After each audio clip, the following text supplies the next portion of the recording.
So you've just acquired the Godhand, and now you're thinking to yourself, thank God this was patched. Also, what's the best Godhand build I can use now that it's fixed?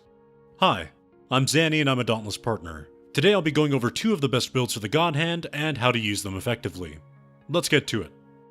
The Godhand is one of 3 exotic weapons and has one of the most interesting unique effects in the game. Instead of storing your meter into missiles, your stored meter instead becomes a beam attack that deals increasing damage the longer it makes contact with a behemoth. With this in mind, I've devised 2 builds for the Godhand. One focuses on hitting maximum meter and dealing massive damage against wounded parts. The other is a build focused on dealing consistent, reliable damage without the use of wounds. The armor pieces I've decided to use for the first build are highly varied, but all of them contribute to giving us as many +6 perks as humanly possible. Each cell choice caters to the strengths of the Godhand, allowing for us to hit insane periods of high damage output. It took quite a bit of experimentation, but I think I've got a pretty solid selection of cells that cater to the build's objective. Predator gives us a pretty meaty chunk of damage up front, allowing for us to stagger behemoths much more quickly as well as contributing to the damage of our Godhand's beam. Overpower still remains the best damage cell in the game, providing us almost double damage on a behemoth stagger, part break, or interrupt. It's seriously hard to beat. Savagery increases our damage dealt to wounded parts by an astronomical amount, and when combined with the damage bonus provided by Overpower, offers some staggering results. But if you feel like you're not wounding nearly as fast as you'd like, I'd suggest crafting wound tonics. They help out a ton.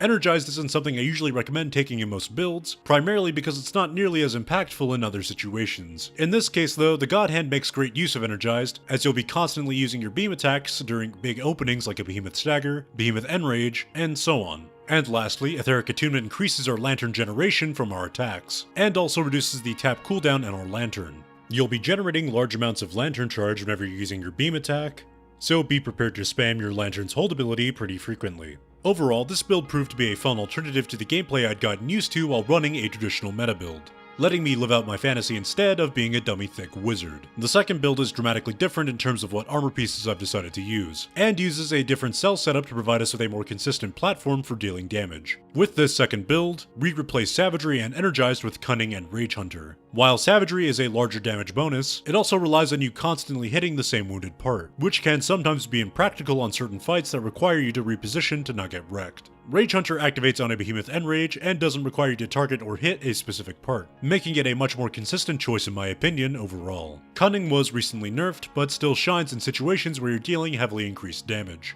All of these elements form a more cohesive and stable build for general use, and is generally more accessible for players who aren't entirely comfortable with the Godhand quite yet. I've left a link to both builds in the description below, so feel free to tinker with them as you see fit. Before we wrap up the video, I wanted to go over some tips that'll help you along your path to mastering the Godhand. To get the most out of the Godhand, you'll have to learn when you have openings to use its powerful beam. This seems pretty straightforward, but a lot of people don't really exploit the openings that are usually presented to them. For example, Nezaga is about to deploy his larger pylon, and when he's in this animation, he can't be staggered or have his parts broken. Knowing this, I keep my distance and decide to use my beam attack instead. This is because that after Nezaga performs that animation, he'll usually follow it up with an AoE shock attack that'll activate the larger pylon. Because I've kept my distance, I now have a much larger window to deal damage in. This same philosophy applies to Behemoth Enrages as well, but those can be tricky to predict. You'll get a feel for when a Behemoth is about to enrage and set up accordingly. The Godhand is one of the few weapons that also really excels in group situations, as the Behemoth will typically target slayers that are closest to it and not you. This means that you can build up to maximum meter, distance yourself a short distance away, and let loose. You don't want to get too far away, otherwise you'll actually lose damage from having to run all the way back into melee attack range. And lastly, make sure to focus down specific parts, especially if you're running and actively making use of Savagery. This is because Overpower also activates on a part break, meaning that you'll get more Overpower uptime if you focus down individual parts with your beam until they're broken.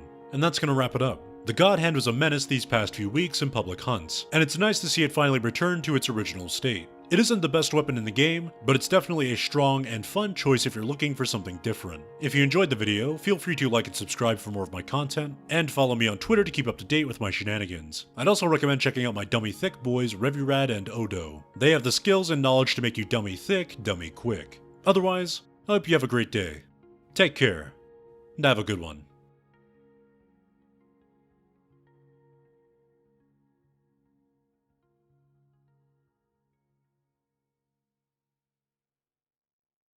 Overpower still remains the best damage.